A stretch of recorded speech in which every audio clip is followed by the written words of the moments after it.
Well, as many of you guys will know, not only bait making is a huge passion of mine, but also running fisheries and growing fish as well. I've been lucky enough to grow lots of fish of my own, which have found their way into some of the lakes that I run. And I've grown them from tiny sizes up to massive sizes, and there's nothing more rewarding than seeing that. So to grow those fish as well, you have to have stock ponds. And I'm in the fortunate position where I have a few stock ponds dotted around, and I can grow those fish and watch their progression. But if you've got stock ponds, you've got predators. And the otters, no one can deny the rise of the otters over the last 5-10 years, particularly the last couple of years as well. And this year, with the water, with the inclement weather, with the rivers and the streams flooding, has forced the rivers inbound. I've picked up loads of these on trail cameras that I have dotted around the stock ponds, one for security, but also you pick up obviously wildlife as well. And I've picked up a fair few around the stock ponds. Now, before I had fences in place, then you fall foul to losing some fish. And I've got here very simply a 2-wire electric fence that I've been using successfully for the last 2 years on this particular pond. And touch wood, we haven't had a problem since we've installed it. So really important to have an ongoing stocking policy for fish.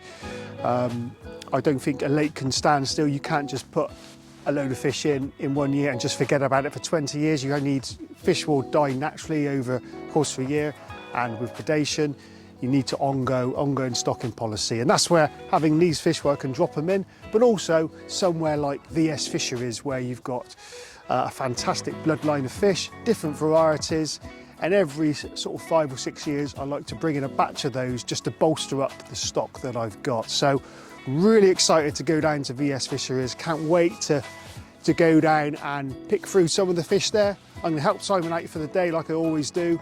So yeah, really looking forward, can't wait to get down and see what fish they got to offer. There you go, Mark. This is the pond we're doing today. It's called Meadow North. Yeah, I'm pretty sure you've done this with before. I can't remember when, 2 or 3 years back. So yeah, this is the pond. It's 5.5 acres, and it contains a real selection of fish. It's our largest harvest day of the year, so yeah, I'm sorry. I timed that well. Stitch you up completely. Go on, lend a hand, Mark. We're only doing a little job. So there should be 550 C4s in here. So far, we've harvested a lot of C4s this year already now. The C4s have been coming out good size, so I'm confident we should have some 14-pound C4s, maybe some 15s. But I think probably we'll be looking to keep fish over about 12.5 pound out here, and then we'll grade those back at the yard. So 550 of those. Then there should be 160 C6s, so they should all be 20-pounders, I'm hoping. Hopefully somewhere between 20 and sort of 25 pound would be nice. And then lastly, the cherry on the cake, and the incentive to get you here is there are some C7s in here, and I think we're going to see somewhere around 20 of those, and hopefully there might even be a scrape of 30 or 2. Wow, it's massive. It's massive. Look, that's been eating all the other carp, I reckon. What a carp! Look at that! That's a big one. What are we saying? I reckon that's got 30. I think it's 30. That's 30. It's a 30-pounder apparently. 1.5 pounds the BC. It's 31.25. Tank A, Toby. But it's a cool pond. I mean, it's you've got water coming in from over my left shoulder here. There's a ditch line coming in here, which you can see is actually running a little bit at the moment. It's just a dribble of water coming down. Yeah. Then coming down this arm, there's another pond above it, which is empty at the moment, so there's no water coming down that way, and then there's another arm that wraps right round into the woods over there, so it's like a huge anvil-shaped pond. And the water that runs down there is only a dribble at this time of, well, we've not had any rain now for a few days, so that's not running. So we've only got a little dribble coming in. We've got 2 siphons at the moment running at the far end of the pond, and then there's a silt trap that like a gully, deep gully that runs away from the pond before the water rejoins the stream. So that's at the far end. Okay. So at the moment the water's siphoning down, and I put little sticks in through the night as I've been checking its progress. And what we're going to do to start with today is just simply run our 75-metre net around these bowls. So there's 2 main bowls, which you'll have to take my word for it, but there's an area here, it's a little bit deeper. This is where the fish are fed. So you've got a really hard shelf, and then it drops down. There'll be about 1 metre of water in this bowl here. And then there's normally a bit of a bowl the other side of the island. So it's a pain, it's a tricky pond to harvest. because the fish don't all end up at the standpipe. Yeah. You know, in an ideal world, you've got shallow at one end, deep at the other, and the water drains down and the fish are right there in one spot. This doesn't work quite like that. Right. But we should be able to net here, and this gives us a nice platform to work from. Once the fish are in the nets, they'll be ferried up by yourself and some of the rest of the team, and we'll put them in the tractor and the trailer, and then on our buggy trailer, and then we'll take them back up to the yard to process them. So normally we get 9 or 10 full tank loads out of here, so it's a big harvest of fish. It's going to be about 5 tons of carp. It'll be a big day. Yeah, so hopefully that should keep us busy. Fingers crossed, they look absolutely amazing. One thing I've said, and we've spoken about before, is that the fish coming out of here often look quite yellow. Yeah. Because it's a clay pond. This is a natural clay pond. We're not rearing them in crystal clear lined ponds. This is a clay pond, and the fish tend to mimic the colour of their environment, as you can see from that real yellowy clay where they've been flanking on the far side there. It is quite yellow, the water here, and so they'll come out quite yellow looking, quite yellowy brown, golden almost. And then when you put them in the clear tanks, they start to darken up quite quick. That is quite a cool spot over there, and you can see it's absolutely cratered all along. It's interesting, and that bit of clay there corresponds with another bit on the other side of those reeds, right down in that corner, be on the same seam, and they use it all the time. It's like the money spot for them to rub on. You can see it's completely cratered over there. Anyway, there we go. Let's go and head back up the yard, get the tractor and the rigs all ready, and then come and do a bit of fish juggling. Perfect. Let's get to it. Excellent.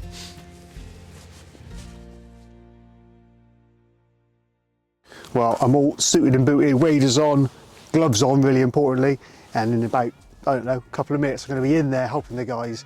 And if you think this is easy, this is hard bloody work for the day. And as the day goes on, my nose will be getting redder and redder to match my hoodie, I reckon, but yeah, it's good fun. My kids have got Christmas, but I've got a day at VS Fisheries, and hopefully at the end of it I'm going to pick some fish.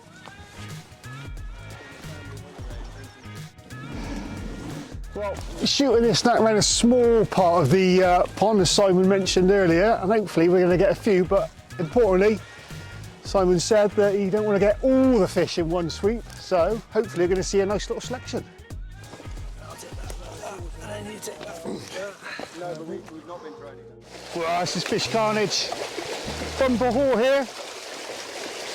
Ton up at VS Fisheries.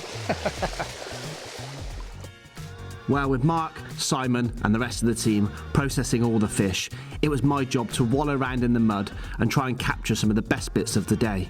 But if truth be known, there were just too many carp. Scaly ones, long ones, leathery ones, you name it, there was something there for everyone. Good day's work. You haven't done anything. Hey, I'm in the chain, aren't I? I'm part of the chain. Yeah. You just sat there. Important cog. Look, watch. Important cog.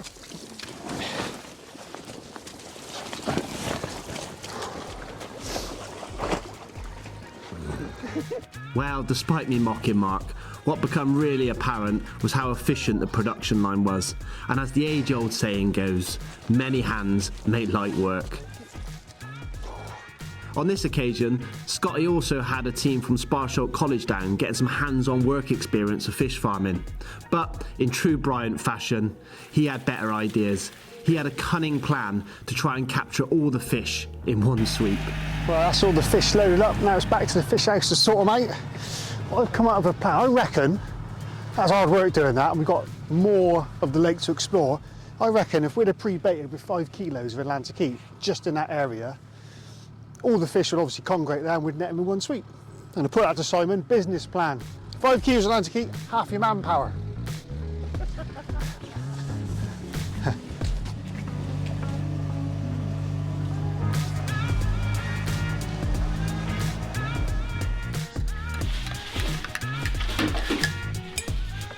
This is the diet of a busy fish farmer. Yeah, cans of fish, in bread for lunch. It's the food of gods.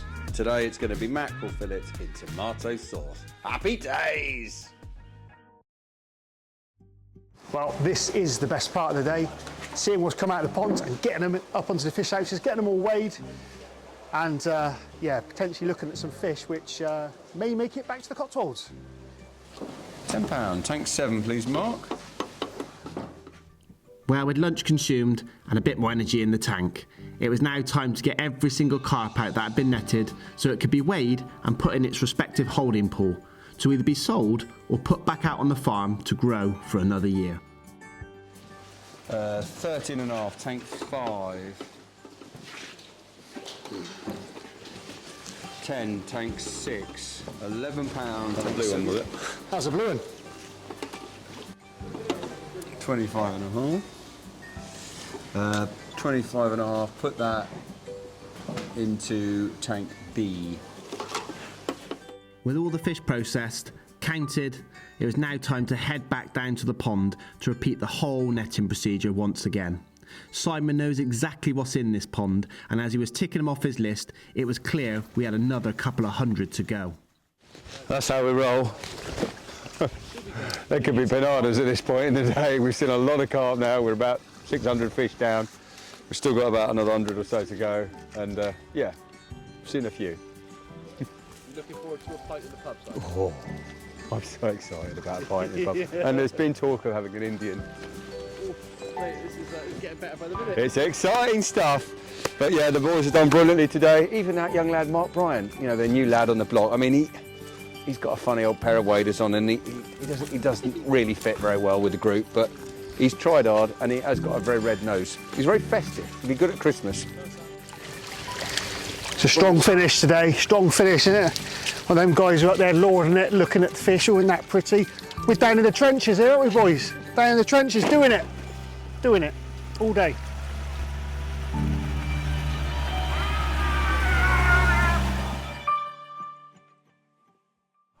Will, what's going on? Well, just finished mid-north. All the fish are out.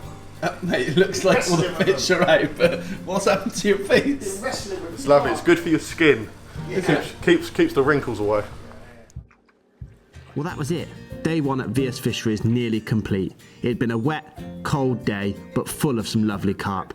And as we kicked back thinking nothing more than a nice warm curry, Scotty and the team still had a few tasks still left to do before they could down tools and join us for that nice, cold, well-deserving beer. Is it nearly time to go for a curry? Check the pumps, they're both still running well. They look perfect. The water's dropped about 10-15 centimetres since we last checked it. Checked all the tanks. The fish have all got oxygen, they look comfortable and fine. I put an extra air stone into tank 1 from tank 2 to balance that a bit. Fish all look fine. I need a glass of water, and then shall we go and have a little beer? Just a wee Just a little, dram. just a little beer. Yeah, mate, you deserve it. Not doing about that. It's just another day at work. Hey ho. Let's do it. Come on, Brian. The M20. Is it? Knackered, mate. So tired. We are, I'm skating with the arms. You're looking a picture of tiredness. I know, mate, but nice curry, that'd be lovely, wouldn't it? And then we're going to stay here for tonight, which would be lovely. Yeah, you say stay. I don't think it's not the Ritz. Not the Ritz, we'll show you our accommodation later on. Yeah, we'll save that little surprise. You don't have to stay there, you can sleep in the car park.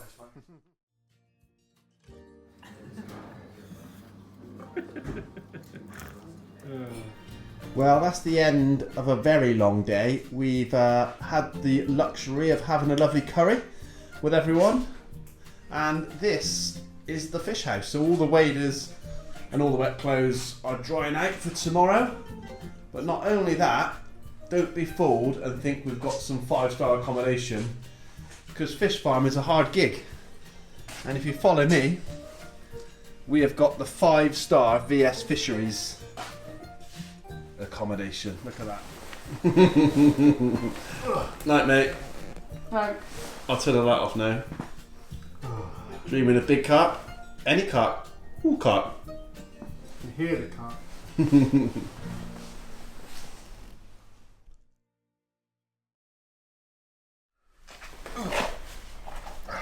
You ready for day 2? Yeah. Well, sort of. Yeah? Sort of. I'm still really achy from yesterday. To be fair. Mate, all you did in the night was snore. Yeah, but it wasn't aggressive snoring, was it? It was nice snoring. Mate, it was like a lullaby. It sent me to sleep. Bit of white noise. Yeah. Well, after that curry, mate, anything would have done. Yeah, it's fine. Mate, I feel quite privileged, to be fair, because we are sleeping exactly where the fish are hatched. So yeah, this is the baby carp.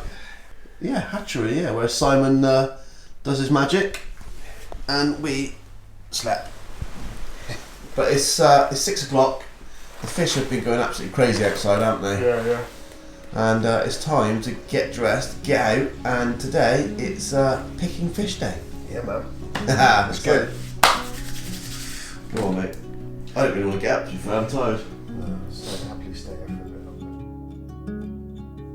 Well, it was an early start for us, but an even earlier start for Viv and Simon. They'd already been up at least an hour before us, loading up the wagons and readying Viv with some smaller carp destined for a new home in Peterborough. It was at that point it dawned on me, looking across the fish house, to how important fish farms like VS Fisheries are in providing beautiful, healthy carp for future generations to enjoy. But today, it was Mark's turn. How do we pick just 20 carp out of all those fish that we harvested? We were about to find out just how difficult that task was about to become. Anything specifically that you have up your sleeve? Surely you've got. Have you got your eye on one already?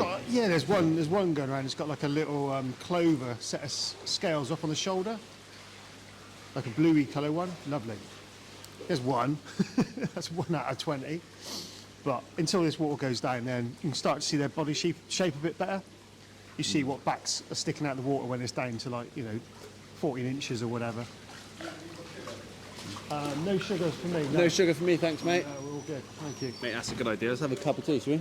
Yeah, let's have a cup of tea. Cup of tea and then come back like that one there. Look at that. That's the one. Yeah. Just milky, mate. Yeah. As it comes, mate. As it comes. Yeah, he's fine. Look at that, getting tea as well. Well, that was it. Around 40 carp were chosen, and it was now Mark's job to whittle it down to just 20 fish that would come back in the van all the way back to the Cotswolds to their new home. As you can imagine, it's no easy task, so Mark had a criteria for aesthetics, looks, length, scale pattern. He had his own idea of what exactly the lake needed. And before long, it was whittled down to just 20 carp. They were carefully placed in the back of the van in oxygen bags before it was time to settle up and get on the road. Shape-wise, I like the shoulders. Yeah, shoulders, legs. It's a carp with 2 halves, though. Yeah, because he's got no scales on that part. Yeah. Scales and then that side's. Yeah, let's have him. Right, let's have a So, it's whether it's keeper or not keeper. Well, he's got the length. Yeah, let's keep. We'll have him a keeper. Yep. Just because he's different, isn't it? It's different. Yeah. So there's how many in there, Mike, so far? Well, that will make it in there. That will make it 8. That'll be there's 8 in there. That'll be 12. That'll be 12. So the 4 keepers that we got there. Same. Okay. Got it. Look at that. That's a lovely carp, that one. Well, if you're thinking fish farming is glamorous, have a look at this. That is the car of a man who plays with mud all day. Look at this. I've never seen anything like it.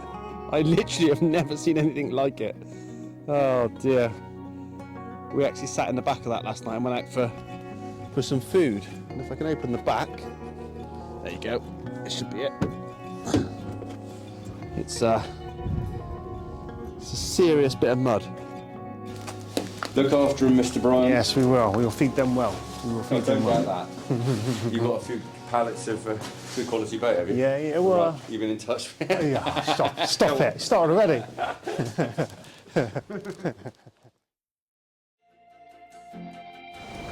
Well, that was a long journey, but they're safely here. All 20 of them, and lights going, I know, so we're going to be quick. We want to get them in anyway, but yeah, a few there to go through. All nice and, yeah, all good. Right, let's start getting them out. Oh, cluster the second.